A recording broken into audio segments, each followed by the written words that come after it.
두부, 이것과 함께 먹었더니 의사도 놀라는 기적 같은 일이 일어났어요. 단백질 폭탄으로 알려진 두부는 건강식으로 많이 드시는 대표적인 식재료입니다. 그런데 두부를 잘 못 드시면 오히려 건강을 해칠 수 있다는 사실 알고 계신가요? 두부를 먹을 때 독이 되는 최악의 경우, 그리고 두부를 어떻게 먹어야 우리 몸에 보약이 될 수 있는지에 대해 알려드리겠습니다. 그 전에 먼저 구독과 좋아요, 알림 설정 부탁드려요. 영상 제작에 큰 힘이 된답니다. 두부가 오히려 건강을 해치는 첫 번째는 바로 GMO 유전자 변이된 콩으로 만든 두부를 먹을 때입니다. 2018년 자료를 보면 수입 콩을 사용해 만든 두부 7종류 중에서 6종류가 GMO 성분이 검출되어 파문이 일었던 적이 있습니다. GMO는 원래 생산성을 향상시켜 식량 부족 문제를 해결하고 비타민, 미네랄 등의 영양소를 강화하거나 질병 저항성을 높여 건강에 도움을 주기 위해 유전자를 변이하여 재배하는 것입니다. 또 제초제나 살충제의 사용량을 줄일 수 있어 환경 오염도 줄일 수 있는 장점이 있습니다. 하지만 이렇게 재배된 것을 섭취했을 때 건강에 대한 안정성 문제와 생태계 파괴 등의 논란은 끊이지 않고 있습니다.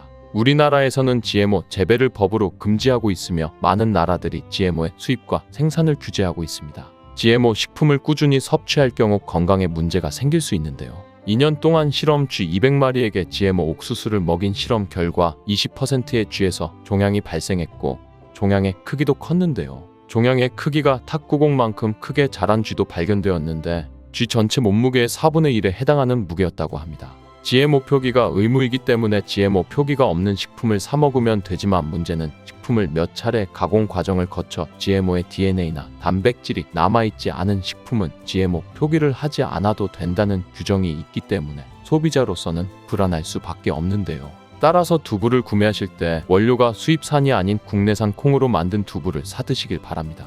우리나라는 GMO 재배 자체가 금지이기 때문에 국내에서 재배된 식품은 안심하고 드셔도 됩니다. 두부가 건강을 해치는 두 번째는 바로 유부를 드시는 것입니다. 유부는 두부를 기름에 튀겨서 만드는데요. 유부를 먹는 방법에는 대표적으로 유부초밥이 있지만 이외에도 다양한 요리의 재료로 사용됩니다. 유부의 고소한 맛과 부드러운 식감 때문에 다양하게 사용되지만 건강에 해로울 수 있으니 주의하셔야겠습니다. 두부를 기름에 튀겨 만든 유부는 칼로리가 높아질 뿐만 아니라 트랜스 지방이 생성됩니다. 트랜스 지방은 혈관 내 콜레스테롤을 증가시키고 심혈관의 질환의 위험을 증가시킵니다. 이로 인해 대사증후군과 뇌 기능에도 영향을 미쳐 인지력 학습 능력을 감소시키는 부작용을 일으킬 수 있습니다. 세 번째, 두부를 드실 때 주의할 점은 시금치와 함께 드시면 안 된다는 것입니다. 시금치는 철분이 풍부하게 함유되어 있어 빈혈 예방에 효과적으로 알려져 있습니다. 또한 비타민 A, 루테인, 제아잔틴 등의 영양소가 풍부하여 눈 건강 증진에 탁월한 효능이 있고 마그네슘, 비타민 K 등이 풍부해 뼈 건강 증진에 효과적인 것으로 알려져 있습니다. 문제는 시금치에 함유된 옥살산입니다. 이 옥살산이 두부의 칼슘과 결합하여 수산칼슘이라는 성분이 만들어지는데 이 성분이 결정을 이루어 신장이나 요로에 쌓여 결석이 됩니다. 신장결석, 요로결석이 되어 극심한 통증을 유발한다는 것입니다. 시금치를 드실 때는 두부와 같이 칼슘이 많은 음식을 피하시고 별도로 섭취하시길 바랍니다. 네 번째, 두부를 드실 때 오히려 해가 되는 경우는 갑상선이 약하신 분들입니다. 두부에는 사포닌이란 성분이 함유되어 있는데 사포닌을 많이 섭취하게 되면 요오드가 몸 밖으로 과도하게 배출될 수 있습니다.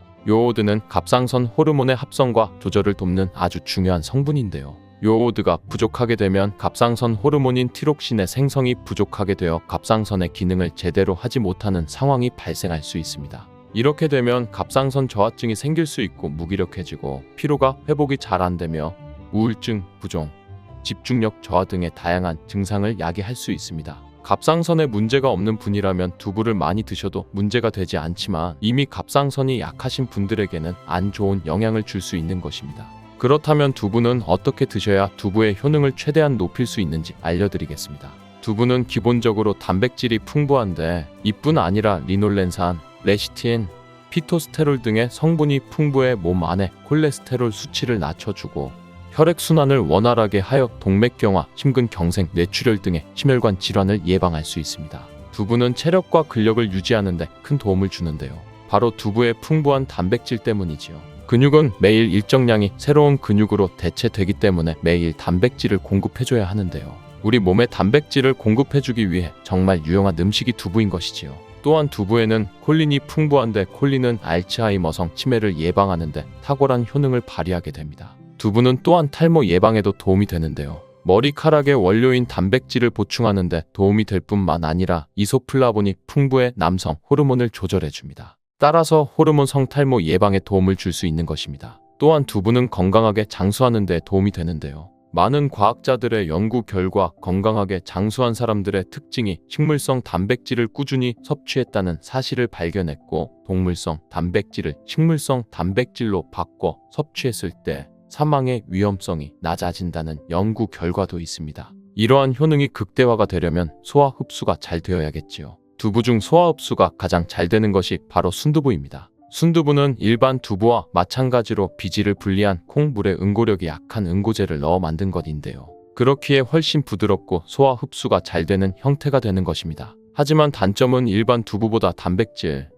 섬유질 등 영양 성분의 함량이 떨어지는데요. 이런 단점을 보완하기 위해 계란과 함께 먹으면 모두 해결이 됩니다. 순두부찌개에 계란이 들어가는 것이 맛뿐만 아니라 영양적으로도 찰떡궁합인 것이지요. 순두부와는 식감이 완전히 다른 쫄깃한 두부면이 요즘 인기가 높아지고 있는데요. 밀가루를 대체할 수 있는 다이어트 식품으로 많이 알려지고 있습니다. 다양한 면 요리에 사용되는데 단순히 두부를 면 모양으로 만든 것이 아니라 일반 두부보다 단백질의 함량이 2배 정도 높아 건강에 더욱 좋은 식품입니다. 두부에서 수분을 빼고 응축시켜 만들기 때문에 같은 무게 당 영양 성분의 함량이 높아지는 것입니다. 두부는 양배추와 함께 드시면 좋은데요. 두부는 단백질이 풍부하지만 비타민C와 섬유질이 부족한데 양배추와 함께 드시면 모든 영양소를 골고루 섭취할 수 있게 되는 것입니다. 또 귀리를 넣은 잡곡밥과 함께 드시면 좋은데요. 귀리에 풍부하게 함유된 식이섬유와 베타글루칸과 두부의 단백질, 칼슘을 충분히 섭취할 수 있는 것입니다. 두부는 그리고 미역과 김, 다시마와 같은 해조류와 함께 드시면 좋은데요. 이런 해조류와 함께 드시게 되면 두부의 단백질을 흡수하는데 극대화가 되고 두부의 사포닌으로 인한 요오드 배출을 해조류의 풍부한 요오드 성분이 상쇄시켜 줄 수 있는 것입니다. 두부와 함께 먹으면 좋은 음식으로는 토마토가 있습니다. 토마토에는 라이코펜이라는 강력한 항산화 성분이 함유되어 있어 세포의 노화를 방지하고 활성산소를 제거하여 혈관을 건강하게 보호하며 암을 예방하는 효능도 있습니다. 두부와 토마토 그리고 계란까지 함께 살짝 볶아 드신다면 풍부한 영양 성분을 섭취할 뿐 아니라 암 예방과 체중 감량에도 좋고 피부 미용에도 탁월한 효능을 누릴 수 있습니다. 식탁 위에 혈관 청소부라는 양파는 많은 요리에 사용되는 우리에게 너무 익숙한 채소인데요. 중국인들이 돼지 기름으로 요리한 음식을 많이 먹으면서도 혈관 질환에 잘 걸리지 않는 이유 중 하나가 바로 양파를 많이 먹기 때문이랍니다. 양파는 혈관 청소 외에도 정말 다양한 효능이 있는데요. 아무리 좋은 양파도 잘못 먹으면 오히려 건강을 해치는 독이 될 수 있습니다. 오늘 영상을 통해 양파의 효능 4가지와 양파를 어떻게 먹어야 하는지, 양파를 드실 때 주의해야 할 점, 양파와 함께 먹으면 효능이 배가 되는 음식까지 양파에 대한 모든 것 알려드릴게요. 나이가 들면서 가장 신경 써야 할 부분이 혈관 건강이 아닐까 합니다. 노화가 진행되면서 당연히 혈관도 노화가 되는데요. 사람 몸의 혈관의 길이가 무려 10만 킬로미터로 지구를 2바퀴 돌 수 있는 길이입니다. 이렇게 긴 혈관이 우리 몸속에 있는데요. 온몸 구석구석 혈관이 닿지 않는 데가 없죠. 그래서 혈관에 문제가 생기기 시작하면 여러 가지 질병이 나타나게 됩니다. 대표적인 혈관성 질병이 고혈압, 당뇨, 치매 등이 있습니다. 이런 중요한 혈관을 건강하게 만들기 위해 반드시 섭취해야 하는 채소가 바로 오늘의 주인공 양파입니다. 양파의 첫 번째 효능이 바로 혈관을 깨끗하게 해준다는 것입니다. 혈관이 부드럽고 탄력이 좋아야 되는데 나이가 들수록 딱딱해지고 혈관벽이 두꺼워지며 콜레스테롤 때문에 혈관벽이 좁아지기도 하고 혈전이 생기면서 혈액순환이 잘 안 되기도 하죠. 이렇게 되면 고혈압, 뇌졸중 등 심혈관 질환이 나타나게 되는데요. 이런 질환을 예방하고 치료하는 데 양파가 좋은 역할을 하게 됩니다. 양파에는 혈관 질환에 도움을 주는 2가지 성분이 들어있는데요. 양파를 썰면 조금 후에 눈이 매워져 눈물이 나게 되잖아요. 바로 이렇게 눈물을 나도록 하는 성분이 알리네이즈입니다. 이 알리네이즈는 휘발성이기 때문에 눈이 매워지는 건데요. 이 성분은 항산화 작용이 뛰어나 체내의 활성산소를 제거하여 혈관이 손상되는 것을 막아주고 노화를 방지해주는 역할을 합니다. 그리고 혈전이라고 하죠. 혈액이 뭉치는 현상을 억제하고 혈액순환을 원활하게 해주는 데 도움을 주며 콜레스테롤 수치를 낮춰주어 고혈압, 동맥경화 등의 혈관 질환을 예방하는 데 많은 도움을 줍니다. 이뿐 아니라 혈당 조절에도 도움을 주어 당뇨를 예방하는 데에도 효과가 있는 것으로 알려져 있습니다. 양파에는 2021년 1년 동안 2300편의 논문이 나올 정도로 주목받고 있는 성분이 있는데요. 바로 퀘르세틴이란 성분입니다. 퀘르세틴은 그만큼 많은 효능이 있고 계속해서 효능들이 발견되고 있습니다. 양파에는 이 퀘르세틴이 정말 많이 함유되어 있는데요. 퀘르세틴의 많은 효능 중 가장 큰 효능이 바로 혈관을 깨끗하게 해준다는 것입니다. 퀘르세틴은 강력한 항산화 물질인데요. 활성산소가 많으면 혈관 세포를 손상시키고 노화시키고 각종 질병을 일으키는 원인을 제공하기도 합니다. 바로 이 퀘르세틴이 활성산소를 제거해 주어 혈관을 건강하게 도와주는 것이죠. 뿐만 아니라 퀘르세틴은 염증을 완화시켜주고 암을 예방하고 치료하는 효능이 있다고도 알려져 있습니다. 그렇다면 퀘르세틴은 양파 전체에 골고루 함유되어 있을까요? 그렇지 않습니다. 양파는 보통 9겹으로 이루어져 있는데 퀘르세틴은 바깥쪽으로 갈수록 함량이 높아집니다. 양파의 속살보다 껍질에 퀘르세틴의 함량이 약 30배에서 100배 정도 높게 함유되어 있습니다. 그래서 퀘르세틴을 많이 섭취하려면 양파 껍질을 드셔야 하는데요. 양파 껍질을 먹을 수 있는 방법으로는 차를 우려서 드시는 것을 많이 권장합니다. 시중에 나와 있는 양파 껍질 차를 구매해 뜨거운 물에 우려서 드신다면 퀘르세틴을 제대로 흡수하지 못합니다. 양파 껍질에서 퀘르세틴을 용출하여 차로 드시려면 양파 껍질을 1리터의 물에 20분 정도 씌워 또 센 불로 끓여주시다가 약불로 30분 정도 더 끓여서 드시면 됩니다. 이렇게 양파 껍질 끓인 물을 따뜻하게 차로 드셔도 되고 냉장고에 보관하셨다가 시원하게 드셔도 좋습니다. 양파의 두 번째 효능은 바로 항바이러스 작용입니다. 장염이나 감기, 대상포진에 걸리셨다면 양파를 드시면 도움을 받을 수 있습니다. 이런 증상이 있으시다면 바이러스에 감염되었기 때문인데요. 양파에 퀘르세틴이 많이 함유되어 있다고 했잖아요. 바로 이 퀘르세틴의 효능 중에 바이러스를 사멸시켜주는 효능이 있기 때문에 도움을 받을 수 있는 것입니다. 감기, 독감과 같은 호흡기 바이러스에 특히 효능이 좋은 것으로 알려져 있습니다. 이 효능은 비타민C와 함께하면 효과가 극대화되는데요. 양파에는 비타민C도 함유되어 있어 항바이러스 효과가 뛰어난 것입니다. 또한 양파에는 알리신 성분도 풍부하게 함유되어 있는데요. 이 성분도 항균작용이 뛰어나 퀘르세틴과 함께 몸에 들어오는 바이러스와 균들을 차단해 주어 우리 몸을 건강하게 유지시키는 데 큰 역할을 할 수 있습니다. 양파의 세 번째 효능은 당뇨를 예방하고 혈당을 잡아준다는 것입니다. 당뇨는 췌장에서 인슐린의 분비가 제대로 되지 않거나 인슐린의 역할을 제대로 하지 못할 때 발생하게 됩니다. 높은 혈당이 지속되면 고혈당이라 하고 낮은 혈당이 지속되면 저혈당이라고 합니다. 이런 상태가 지속되는 것을 당뇨병이라고 하는 것입니다. 이럴 때 혈당을 조절해주는 성분이 바로 인슐린인데요. 인슐린은 혈당 수치를 적절하게 유지하는 역할을 해줄 뿐만 아니라 남는 포도당을 지방으로 저장하도록 하는 역할도 해줍니다. 양파에는 크롬이라는 성분이 풍부한데요. 크롬은 천연 인슐린이라는 별명이 있을 정도로 혈당을 조절하는 데 탁월한 효능이 있습니다. 바로 포도당 대사의 항상성을 유지시켜주고 또한 혈전이 생기는 것을 방지해 주어 혈액순환을 원활하게 하는 데에도 도움을 줍니다. 양파를 드실 때에는 양파를 잘게 자르게 되면 더 큰 효과를 볼 수 있는데요. 양파를 잘게 자를수록 알리나아제라는 효소가 최대로 활성화됩니다. 이 알리나아제는 크롬을 활성화시키는 효능이 있어 당뇨가 있는 분들에게 더욱 큰 도움을 줄 수 있는 것이지요. 당뇨가 있는 분들에게 양파를 꾸준히 섭취하도록 한 뒤 혈당 수치를 측정했을 때 한 달이 지났을 때 혈당 수치가 약 26% 감소했고 6개월이 지났을 때 약 39% 감소한 혈당 수치를 측정할 수 있었습니다. 양파가 정말 당뇨를 개선하는 데 좋은 효능이 있는 것이지요. 보통의 항산화 물질은 열을 가하게 되면 효능이 소멸되기 때문에 항산화 물질이 있는 채소나 과일을 생으로 드시는 것을 권장하는데요. 크롬은 열에 강하기 때문에 양파에 열을 가해서 요리를 해도 크롬의 효능을 그대로 누릴 수 있습니다.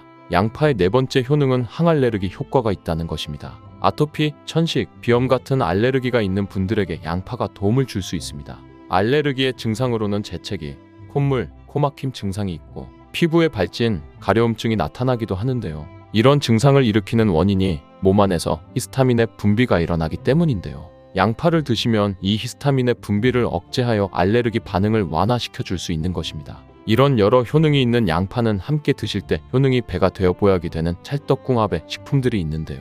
첫 번째는 바로 식초입니다. 양파를 피클로 만들어서 드시면 상큼하니 입안을 개운하게 해주어 고기와 함께 드실 때 참 좋은데요. 한 가지 주의할 점은 이런 피클을 만들 때 설탕을 넣으면 오히려 건강에 해가 될 수 있습니다. 피클의 맛이 약간 떨어지더라도 건강을 위해서는 설탕은 빼고 만드시길 바랍니다. 식초에는 피로를 유발하는 젖산의 분비를 억제하는 효능이 있고 양파는 피로회복에 좋은 비타민 B1의 흡수를 촉진하는 효능이 있어 양파와 식초를 함께 드시면 에너지를 충전하고 피로를 회복하는 데 도움을 받을 수 있습니다. 또한 식초는 나쁜 콜레스테롤의 흡수도 억제하여 혈관 건강에도 도움을 주며 면역력 강화에도 큰 효과가 있습니다. 또한 식초는 항산화, 항암 효과가 있어 노화 방지와 암을 예방하는 데에도 도움을 받을 수 있습니다. 양파와 함께 드시면 보약이 되는 식품 두 번째는 바로 계란입니다. 계란의 노른자에는 루테인과 제아잔틴이라는 두 가지 중요한 항산화 성분이 풍부하게 함유되어 있습니다. 제아잔틴은 자유라디칼로부터 눈을 보호하는데요.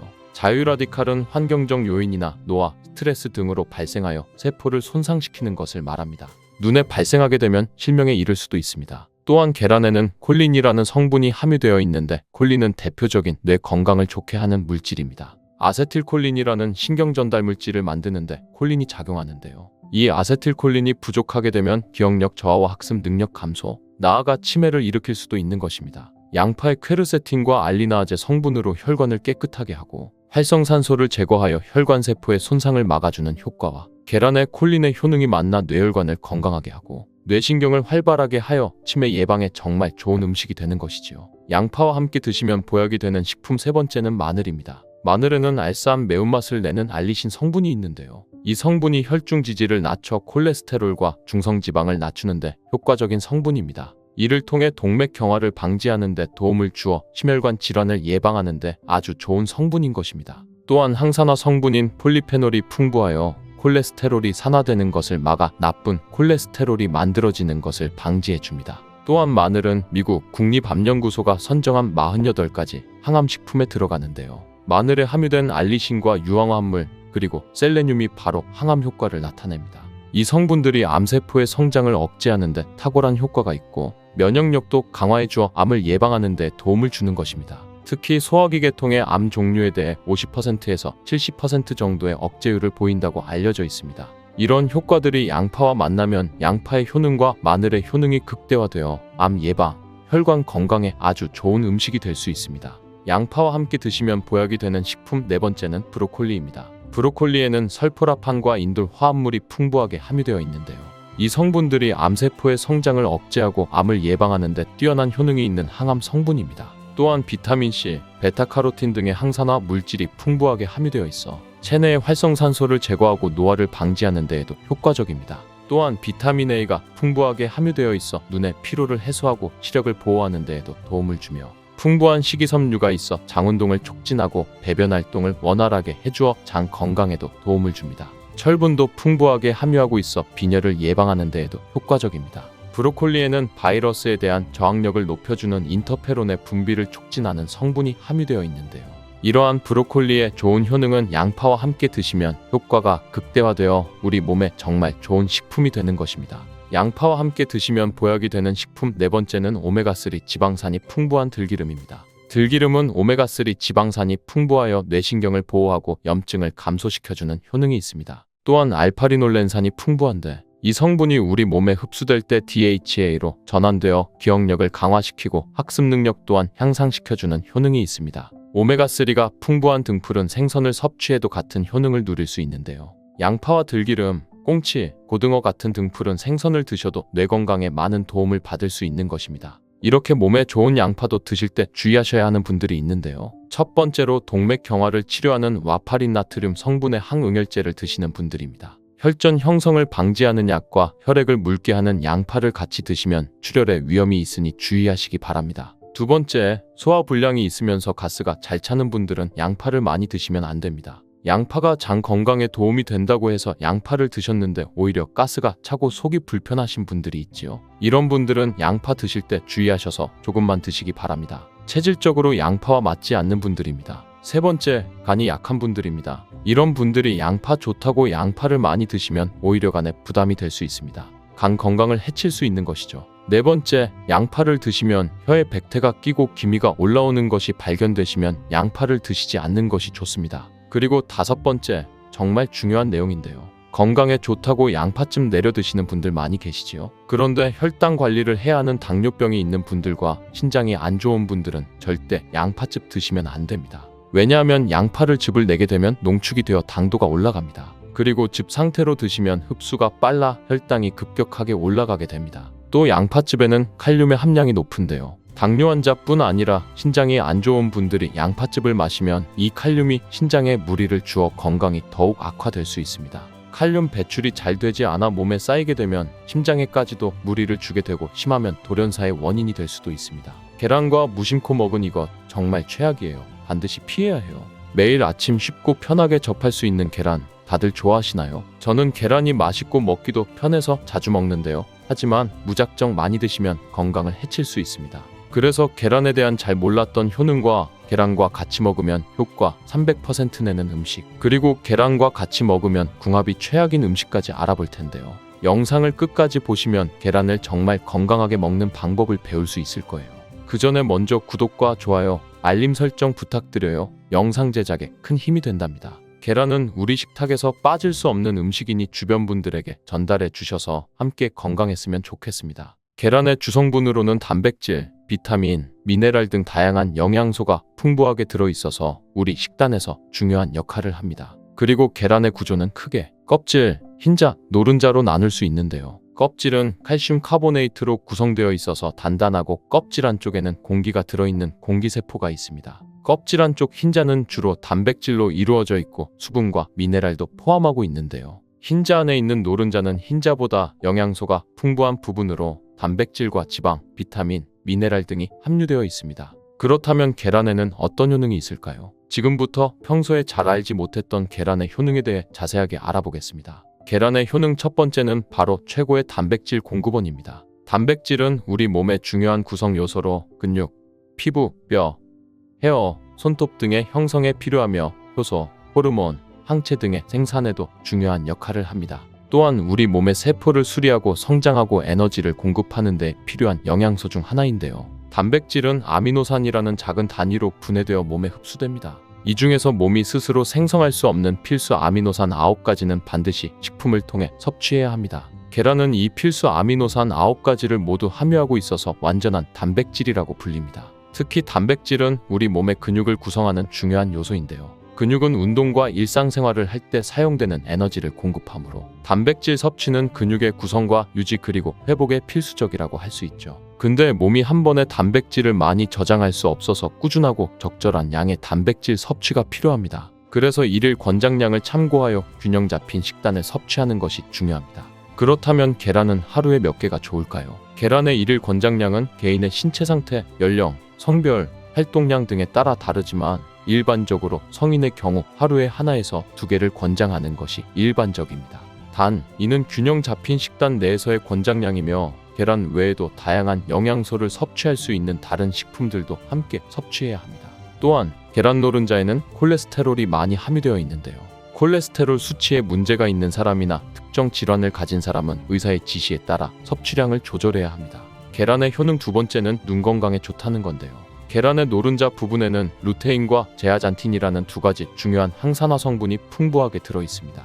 이것은 특히 노란색과 주황색의 채소에도 많이 들어있으며 우리 눈의 황반 부분에 존재하는 성분이죠. 루테인과 제아잔틴은 우리 눈을 자외선으로부터 보호하고 노화로 인한 황반 변성을 예방하는 데 도움이 됩니다. 여기서 황반 변성은 나이가 들면서 시력을 저하시키는 주요 원인 중 하나인데요. 이 2가지 성분은 청록색과 청색 빛을 흡수하여 눈의 망막을 보호하는 역할을 합니다. 또한 루테인과 제아잔틴은 강력한 항산화 성분으로 눈을 자유라디칼로부터 보호합니다. 자유라디칼은 환경적 요인, 스트레스, 노화 등으로 발생하며 세포를 손상시키는 것을 말하는데요. 이런 손상이 눈에 일어나면 시력 저하를 일으킬 수 있습니다. 실제로 여러 연구에서 루테인과 제아잔틴의 섭취가 황반 변성의 위험을 줄이는 데 도움이 된다는 결과를 보여주었는데요. 그렇다고 해서 계란 몇 번 먹는 걸로 효과가 있는 것은 아니고 이러한 효과를 얻기 위해서는 꾸준한 섭취가 필요하며 단기간에 큰 변화를 기대하기는 어렵습니다. 계란의 효능 세 번째는 치매 예방에 좋다는 것입니다. 계란은 두뇌 건강에 좋은 영양소를 많이 함유하고 있는데요.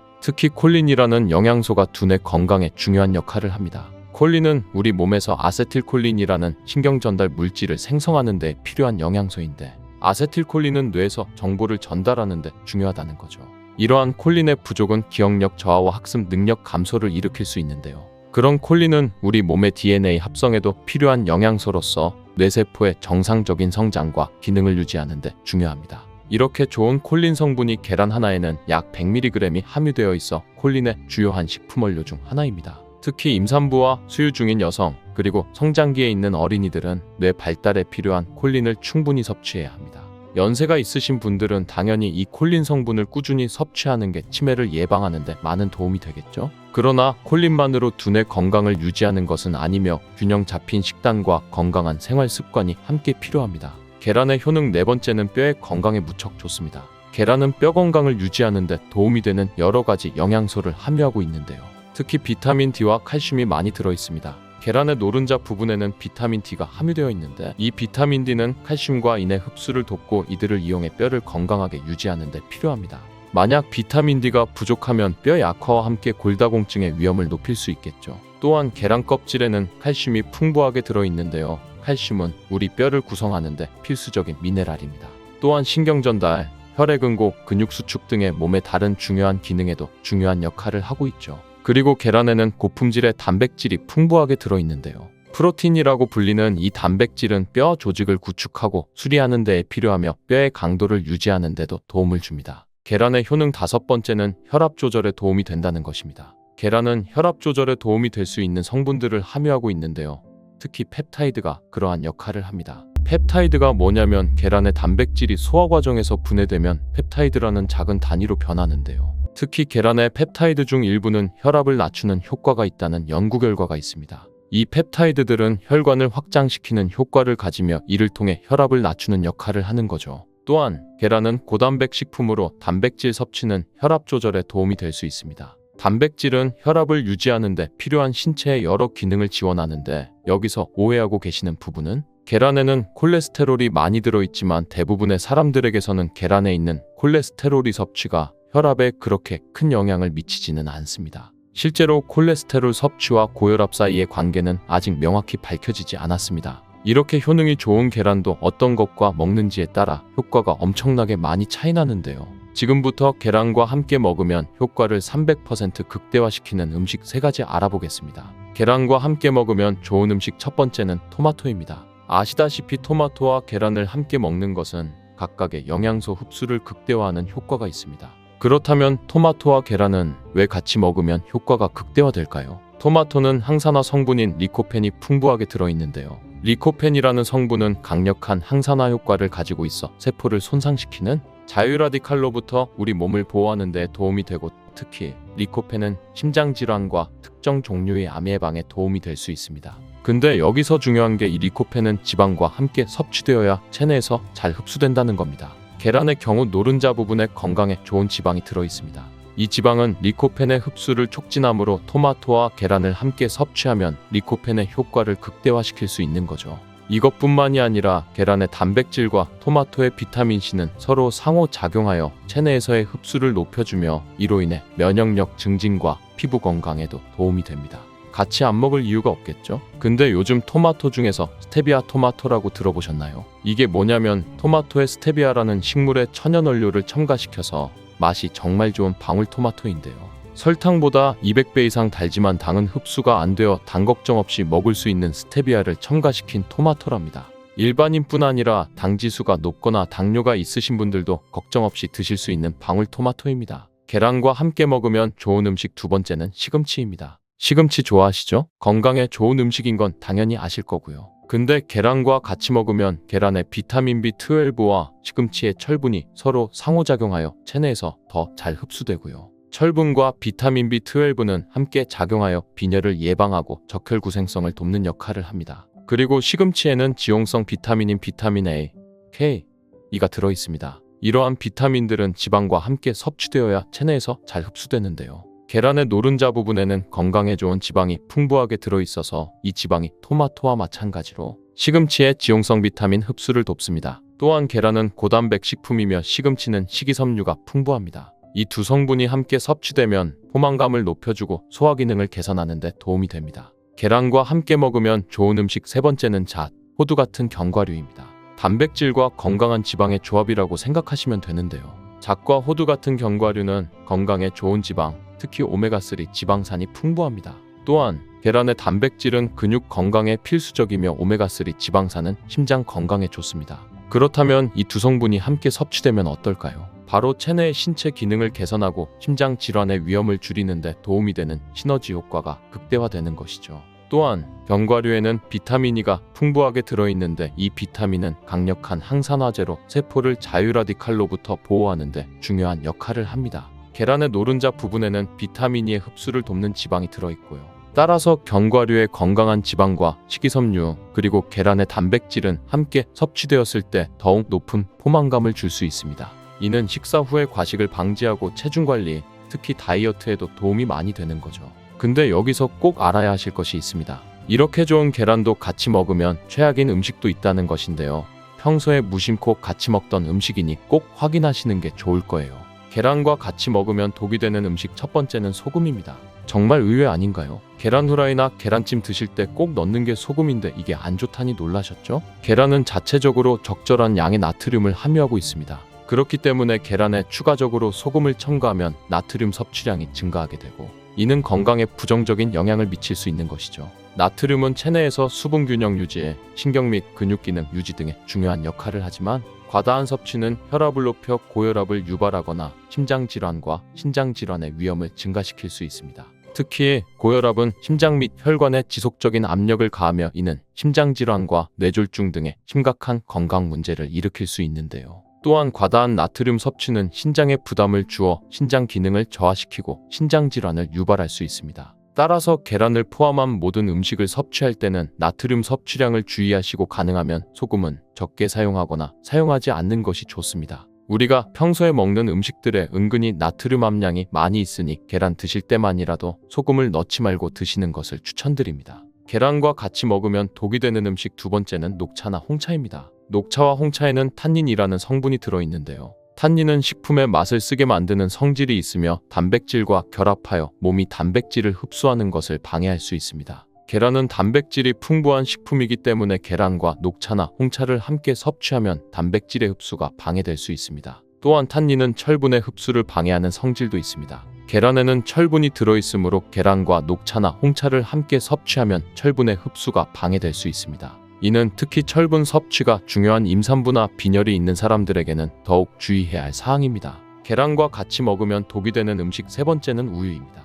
계란찜 할 때 부드럽게 하려고 물 대신 우유를 사용하기도 하시는데요. 앞으로는 절대로 우유로 계란찜을 하시면 안 됩니다. 우유에는 불소라는 성분이 있는데요. 불소는 계란의 단백질과 결합하여 몸에서 흡수되기 어렵게 만드는 성질이 있습니다. 따라서 우유와 계란을 함께 섭취하면 계란의 단백질 흡수가 방해될 수 있습니다. 또한 우유와 계란에는 알레르기 반응을 일으키는 데 가장 흔히 연관된 음식들 중 하나입니다. 그렇기 때문에 알레르기 반응이 있는 분들은 두 가지 같이 먹으면 증상이 더욱 심해질 수 있습니다. 미역국에 이것 넣지 말라고 하니 깜짝 놀라셨나요? 평소 무심코 한 이 행동 때문에 암과 치매에 걸릴 수 있습니다. 미역에는 풍부한 영양 성분이 있어 당뇨 예방, 골다공증 예방, 심혈관 질환 예방, 암 예방 등 다양한 효능을 갖고 있기도 하죠. 그렇다면 미역은 어떻게 먹어야 암과 치매에 안 걸리고 우리 몸을 건강하게 만드는 보약이 될까요? 미역국 끓일 때 고소한 들기름에 미역을 달달 볶아서 끓여 먹으면 정말 맛있잖아요. 그런데 절대로 미역을 볶을 때 들기름을 넣고 조리하시면 안 됩니다. 들기름은 오메가3 지방산과 리놀레산 성분이 풍부하여 혈관의 콜레스테롤을 제거하고 노폐물을 배출하여 혈관을 건강하게 해줍니다. 또한 동맥경화를 방지하여 심혈관 질환을 예방하고 뇌신경을 활발하게 하여 치매 예방에도 좋은 효능이 있습니다. 그런데 들기름은 발연점이 낮아 열을 가하게 되면 산패가 되어 좋은 성분은 없어지고 1급 발암물질인 벤조피렌이 생성됩니다. 벤조피렌은 암을 발생시킬 뿐만 아니라 내분비계에 장애를 일으키고 뇌 건강에 악영향을 주는 정말 위험한 물질입니다. 건강에 좋은 줄 알고 넣은 들기름 때문에 오히려 건강을 해치는 독을 먹는 상황이 되는 것이죠. 들기름은 미역국을 다 끓인 다음에 마지막에 한 스푼 넣어 드시면 들기름의 효능과 고소한 맛을 온전히 누릴 수 있답니다. 미역과 함께 드시면 절대 안 되는 두 번째 음식은 바로 대파입니다. 다른 국이나 찌개를 끓일 때에는 파를 꼭 넣는데 유독 미역국을 끓일 때에는 왜 파를 넣지 않는 것일까요? 그 이유는 미역과 대파 둘 다 알긴산이라는 성분이 있는데 이 알긴산은 미끌거리는 식감이 있습니다. 함께 드시게 되면 식감이 나빠지는 이유도 있지만 식감보다도 더 중요한 이유가 있습니다. 대파에는 인과 유황 성분이 있는데요. 미역과 대파를 함께 드시게 되면 대파의 인과 유황 성분 때문에 미역에 함유된 칼슘의 흡수를 방해받게 됩니다. 미역에는 칼슘이 엄청나게 많이 들어있는데요.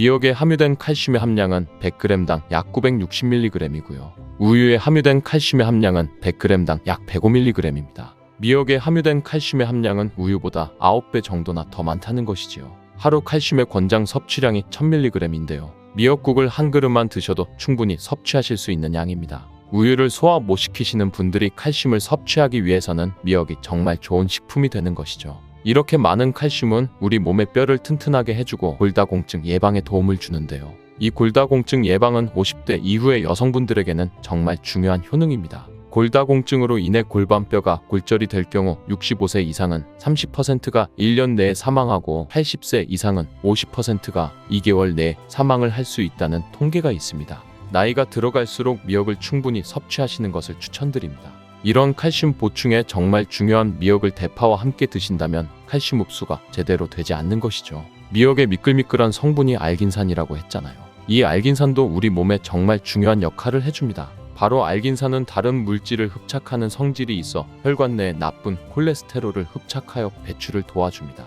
이렇게 되면 동맥경화를 예방할 수 있고 혈액순환을 원활하게 하며 심혈관 질환을 예방하는 데 도움을 줄 수 있습니다. 미역이 피를 맑게 한다고 하잖아요. 바로 이 알긴산의 효능 때문에 혈관이 깨끗해지기 때문입니다. 또한 알긴산은 장운동을 촉진하고 배변 활동을 원활하게 하여 변비 예방에 도움을 줍니다.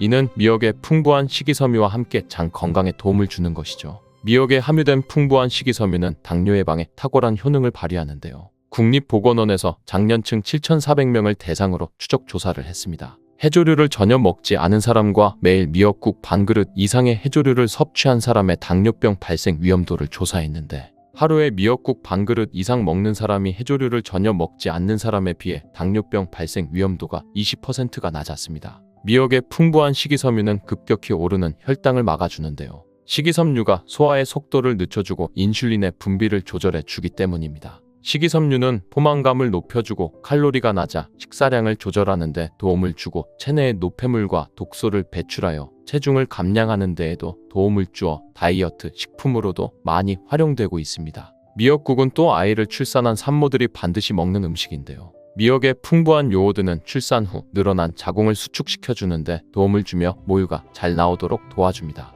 또한 요오드는 피를 먹게 하여 상처를 빨리 아물게 하는 역할도 해줍니다. 칼슘과 철분이 풍부하여 출산 후에 흥분된 신경을 안정시켜주고 혈액의 생성을 도와 산모의 빈혈 예방에 도움을 주게 됩니다. 또한 칼륨이 풍부한데요. 칼륨은 체내 나트륨을 배출해주는 역할을 해주어 산모의 부종을 완화시켜주는데 탁월하기도 합니다. 그리고 요오드는 산모에게 좋을 뿐만 아니라 신진대사를 촉진하여 몸에 에너지를 보충해주는 역할을 합니다. 요오드가 부족할 때 나타나는 증상들이 있는데요. 몸에 기력이 없다고 하죠. 힘이 없고 피로감이 높아지게 됩니다. 신진대사가 원활하지 않기 때문에 몸에 영양소를 소모하지 않게 되어 체중이 증가하게 되고요. 피부가 건조해져 거칠어지고 탈모도 일어날 수 있습니다. 나이 들면서 인지 능력이 떨어지는 것도 요오드의 부족한 현상일 수 있습니다. 우리 몸의 호르몬의 중추적인 역할을 하는 갑상선에 문제가 생기는데요.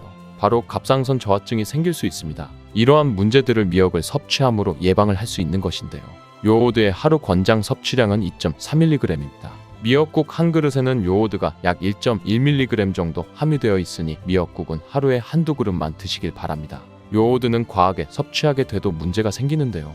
요오드의 섭취량이 많아지면 갑상선 질환을 유발할 수 있습니다. 특별히 갑상선이 약하신 분들은 미역을 섭취하는 데 주의하셔야겠습니다. 갑상선은 우리 몸에서 가장 중요한 내분비 기관 중 하나인데요. 갑상선은 목 부분 기관지 아래에 위치한 나비 모양의 내분비 기관인데요. 중요한 여러 기능을 하지만 그 중에서도 대사율을 조절하는 역할이 있습니다. 갑상선에서 T3, T4 호르몬을 분비하여 우리 몸의 에너지 소비와 체온 조절을 하는 데 중요한 역할을 하게 됩니다. 갑상선 호르몬은 신경 시스템의 정상적인 기능을 유지하는 데 꼭 필요한데요. 호르몬이 제대로 분비되지 않아 수치가 너무 높거나 낮게 되면 우울, 불안 증세, 기억력, 감퇴 등의 문제가 발생할 수 있습니다. 이 갑상선 호르몬 중에 요오드가 있는데요. 요오드가 부족하면 조금 전에 말씀드린 여러 증상뿐만 아니라 세계보건기구에서는 요오드가 부족하면 뇌세포가 손상되고 치매가 발생할 수도 있다고 보고하고 있습니다. 갑상선 저하증이나 항진증이 있는 분들이 요오드가 많은 미역을 많이 드시면 오히려 건강을 더 해칠 수 있습니다.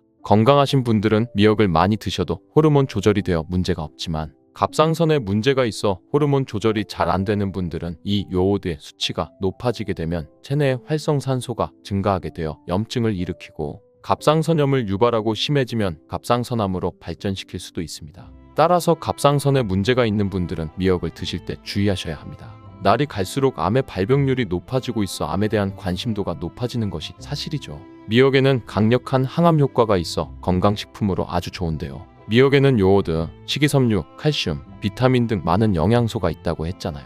그런 것들보다 훨씬 중요한 것이 있습니다. 바로 후코이단이라는 성분인데요. 이 성분이 바로 강력한 항암작용을 한다고 알려져 있습니다. 후코이단 성분은 미역의 줄기보다 미역귀의 7배나 많이 들어있어 요즘에 미역귀가 항암식품으로 많이 알려지고 있습니다. 이 후코이단은 암세포가 스스로 사멸되도록 유도하는 효능이 있습니다. 이러한 효능으로 암세포가 생기는 것을 막아주고 전이 되는 것도 방지할 수 있는 것이죠. 후코이단은 특히 폐암, 간암, 대장암, 유방암, 백혈병에 효능이 좋다고 입증된 논문들이 발표되기도 했습니다. 후코이단은 항암작용 외에도 콜레스테롤 혈관에 흡착되지 않도록 막아주고 혈류를 원활하게 해주어 혈관을 건강하게 해주는 역할을 해줍니다. 이렇게 혈관을 깨끗하게 해주어 뇌졸중과 뇌경색, 심근경색 등의 심혈관 질환도 예방할 수 있습니다. 미역귀와 함께 토마토를 드시면 항암 효과를 극대화할 수 있는데요. 토마토가 채소의 왕으로 불리며 우리 몸에 정말 좋다는 사실은 알고 계시지요? 토마토에는 라이코펜이라는 항산화 성분이 풍부하게 함유되어 있습니다. 라이코펜은 강력한 항산화 작용으로 몸 안의 활성산소를 제거하여 혈관을 건강하게 하고 염증을 제거하여 노화를 예방할 뿐 아니라 미역의 후코이단과 만나 암세포 제거하는 강력한 항암 작용을 하게 된답니다. 미역과 함께 드시면 효과가 극대화되는 음식으로는 두부가 있습니다. 콩으로 만든 두부는 식물성 단백질이 풍부하여 건강식품으로 우리 식탁에 정말 많이 올라오죠. 두부에는 단백질뿐만 아니라 사포닌 성분도 풍부하게 함유되어 있습니다. 사포닌은 인삼, 홍삼, 더덕 등에도 풍부하게 함유되어 있는 성분인데요. 이 사포닌은 면역력을 강화하고 체내의 활성산소를 제거하여 노화를 방지하고 항암작용도 하여 암을 예방하기도 하는 정말 기적과 같은 성분입니다. 그런데 이 사포닌의 단점이 있는데요. 체내에 요오드를 배출하여 요오드 결핍이 있는 분들은 주의하셔야 하는데 미역과 함께 드신다면 미역에 함유된 풍부한 요오드와 사포닌의 만남으로 미역 섭취로 과다할 수 있는 요오드의 양을 두부에 사포닌이 배출시켜주어 걱정 없이 드실 수 있게 되는 것이죠. 칼슘은 뼈를 튼튼하게 만들어준다고 상식적으로 알고 계시잖아요. 우리 몸에 칼슘이 많아도 골다공증이 생긴다는 사실 들어보셨나요? 칼슘이 풍부한 우유를 많이 마시는 덴마크나 스웨덴 같은 나라에서 골다공증이 많다고 합니다. 많은 칼슘이 오히려 혈관이나 심장에 쌓여서 건강을 해치게 되는데요. 그렇다고 칼슘이 많은 음식을 안 먹을 수도 없고 어떻게 해야 할까요? 걱정하지 마세요. 해결책 바로 알려드릴게요. 그것은 바로 계란과 함께 드신다면 해결됩니다. 계란에 들어있는 다양한 영양 성분이 오스테오칼신이라는 호르몬을 활성화시켜주는데 이 호르몬은 뼈를 강화하고 칼슘이 뼈 속으로 제대로 흡수할 수 있도록 도와줍니다. 미역과 계란을 함께 섭취하면 우리 몸의 pH 균형을 잡아주는데도 중요한 역할을 해줍니다. 미역은 알칼리성 식품이고 계란은 산성 식품으로 같이 섭취하면 약알칼리성 상태로 유지시켜줍니다. 게다가 소화에도 좋고 미역은 단백질과 잘 어울리니 계란과 함께 먹으면 소화도 잘 되고 우리 몸의 흡수도 잘 된답니다. 총 7가지 절대로 아침 공복에 먹지 말아야 할 음식 바로 알아볼게요. 첫 번째는 우유입니다. 진짜? 아침마다 몸에 좋다고 해서 아침마다 우유 한 잔씩 드셨는데 놀라셨나요? 칼슘과 단백질 등이 풍부하고 탄수화물과 지방 비타민 A, 비타민 B, 콜린 등이 포함되어 있어 완전 식품으로 알려져 많이 드시는데요. 우선 우유는 완전 식품이 아닙니다. 우유의 주성분은 물이고요. 단백질과 다른 영양소가 많이 포함되어 있기는 합니다. 하지만 우유에 포함되어 있는 단백질이 카제인이라고 하는데요. 이 단백질이 문제입니다. 뭐가 문제냐면 바로 소화가 잘 안 된다는 것입니다. 위가 안 좋거나 약한 분들에게는 위에 부담이 되는 이유이죠. 카제인이라는 단백질은 위산 분비를 촉진시키는데요. 공복에 먹으면 과한 위산이 위벽을 자극해 무리를 주게 되고 속쓰림이 발생하고 복부 팽만감이나 설사를 유발할 수도 있습니다. 그러나 이런 내용은 위가 안 좋은 사람의 경우에 해당됩니다. 공복이라도 위장이 건강하고 소화를 잘 시키시는 분들은 전혀 문제가 되지 않습니다. 위장이 약하신 분들은 우유보다는 귀리우유나 아몬드 우유 같은 식물성 우유를 드시는 것을 추천드립니다. 두 번째는 탄산수입니다. 콜라, 사이다, 또 다른 탄산 음료처럼 당 성분이 없어 괜찮다고 생각하셨죠? 하지만 탄산수를 공복에 마시는 것은 좋지 않습니다. 이는 탄산수에 포함된 탄산가스가 위벽을 자극해 상처를 낼 수 있기 때문입니다. 탄산수는 이산화탄소가 물에 녹아있는 산성 음료로 청량감과 함께 소화를 돕는 효과가 있다고 알려져 있습니다. 하지만 공복에 탄산수를 마실 경우에는 위장에 무리를 줄 수 있습니다. 탄산수를 마시면 탄산수 속에 있는 이산화탄소가 위장을 자극해 위산 분비를 촉진하고 이로 인해 위장이 손상될 수 있습니다. 특히 공복 상태에서는 위장이 비어있어 탄산수의 자극이 더욱 강하게 느껴질 수 있습니다. 또한 탄산수를 자주 마시면 소화불량이나 복부 팽만 등의 증상이 나타날 수 있습니다. 이는 탄산수가 위장의 연동 운동을 방해하기 때문입니다. 따라서 공복에는 탄산수를 마시는 것을 피하고 식사 후에 마시는 것이 좋습니다. 만약 탄산수를 꼭 마셔야 한다면 물이나 얼음을 섞어 농도를 조절하거나 탄산이 적은 제품을 선택하는 것이 좋습니다. 또한 위장이 약한 사람은 탄산수를 마시는 것을 자제하는 것이 좋습니다. 세 번째는 토마토입니다. 토마토가 안 좋다니? 무슨 말일까요? 그렇게 몸에 좋다는 토마토가 왜 안 좋다는 거지? 지금 이렇게 생각하고 계시죠? 토마토는 항산화제인 리코펜과 비타민C, 비타민 K, 칼륨, 엽산 등이 풍부하여 심장병과 암 발병 위험을 감소시킬 수 있기 때문에 건강에 정말 좋은 식품입니다. 하지만 아침 공복에 드실 때는 주의하셔야 합니다. 토마토에는 팩틴이 풍부한데요. 아침 공복에 먹으면 토마토 속 용해성 수렴 성분과 팩틴이 위산과 결합해 화학 반응을 일으키고 위 내부의 압력을 증가시켜 위에 부담을 주게 됩니다. 더 심해지면 위장이 부풀게 되고 통증도 유발하게 됩니다. 토마토에는 말산, 구연산 같은 산성 성분 또한 풍부합니다. 이 산성 성분이 많아 토마토를 공복에 먹게 되면 위벽을 자극하고 위산을 과하게 분비하게 되어 위궤양을 유발하기도 하므로 주의해야 하고 특히 위험 증상이 있다면 피하는 것이 좋습니다. 네 번째는 바나나입니다. 아침에 간편하게 먹기 좋고 포만감도 좋아 자주 먹게 되는데요. 심장 질환이 있으시거나 저혈압이 있다면 아침 공복에 바나나를 드시는 것은 삼가하시는 것이 좋습니다. 바나나에는 마그네슘이 풍부하게 함유되어 있는데요. 이 마그네슘이 아침 공복에 혈관 속에 많아질 경우 심장에 무리를 줄 수 있습니다. 칼륨과 균형 상태가 깨져 심혈관에 무리를 주기 때문입니다. 바나나는 탄수화물이 풍부하고 인과 칼륨, 비타민 A, 비타민 C가 들어있고 수용성 식이섬유가 풍부한 음식으로 변비 예방 및 개선에 도움을 주는 음식인데요. 혈관 질환이 있는 분은 바나나만 드시지 마시고 무가당 요거트나 오트밀과 같은 건강한 지방이 함유된 음식과 함께 드실 것을 추천드립니다. 반면에 잠을 잘 못 주무시는 분께는 바나나를 추천드리는데요. 저녁 시간에 드시면 근육의 긴장감을 이완시켜 숙면을 취하는 데 도움을 줄 수 있습니다. 다섯 번째, 아침 공복에 먹으면 안 좋은 음식은 바로 고구마입니다. 고구마는 포만감이 좋고 간편하게 먹기 좋아 아침으로 많은 분들이 선택하시는데요. 특히 당뇨가 있는 분들은 절대 드시면 안 됩니다. 고구마를 드시면 바로 혈당이 급격하게 오를 수 있기 때문입니다. 이런 현상을 혈당 스파이크라고 하는데요. 아침 공복을 포함한 공복 상태에서 찐 고구마나 구운 고구마를 드시면 혈당이 빠르게 올라 당뇨 위험도를 높일 수 있습니다. 또한 이렇게 급격하게 오른 후 급격하게 혈당 저하가 따라올 수 있는데 이럴 때 갑자기 배가 고파지면 다른 음식을 더 많이 섭취하게 될 수 있습니다. 그런 상황이 계속되면 비만을 유발할 수 있습니다. 또한 고구마에는 타닌이 풍부하여 위산을 많이 분비하게 되고 속쓰림을 유발하게 됩니다. 그리고 타닌의 악유질까지 더해 위산 분비를 촉진하여 아침 공복에 드시면 더욱 좋지 않습니다. 평소 역류성 식도염 증세가 있다면 더욱 주의하셔야 합니다. 반면에 고구마에는 탄수화물이 풍부하고 비타민C, 비타민 E, 칼륨, 티아민, 철분과 지방, 단백질 등이 풍부합니다. 또한 섬유질이 풍부해 과잉 섭취를 하시지 않을 경우엔 다이어트에 도움이 될 수 있고 변비 예방에도 도움을 준다고 하니 아침 공복에만 주의하여 드시면 좋은 음식이라고 할 수 있겠죠? 여섯 번째는 바로 커피입니다. 세계에서 커피를 가장 많이 마시는 나라 중 한 나라로 우리나라는 커피를 사랑하는 나라가 되었는데요. 그만큼 아침에 커피를 마시는 게 일상이 되었고 밥은 안 먹어도 커피는 꼭 마시는 분들도 많죠. 커피가 건강에 도움을 주는 면도 많이 있지만 아침 공복엔 피하셔야 합니다. 커피엔 카페인이 많이 함유되어 있는데요. 이 카페인이 위산 분비를 촉진시킵니다. 또한 지방산 등 커피의 여러 물질들이 위에 점막을 자극하게 되는데요.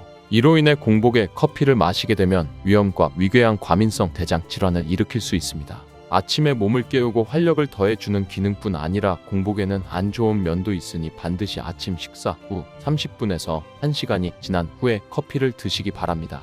일곱 번째는 당이 높은 음식들입니다. 당이 높은 음식을 공복에 드시면 급격히 혈당이 오르다가 급격히 당이 떨어지는 혈당 스파이크 현상이 일어나기 쉬우므로 주의가 필요합니다. 당뇨가 있는 분들은 공복에 절대로 당이 높은 음식을 드시면 안 되는데요. 대표적으로 오렌지 주스나 감귤 주스 같은 과일 음료입니다. 이런 당도가 높은 음식을 드시면 염증이 잘 발생하게 되고 염증이 지속되면 치매를 일으킬 수 있기 때문에 정말 조심하셔야겠죠? 건강에 안 좋은 줄 알았던 믹스커피. 과연 건강에 안 좋기만 할까요? 믹스커피에 대한 모든 것 화면에 나온 영상 클릭해서 바로 보러 가시죠.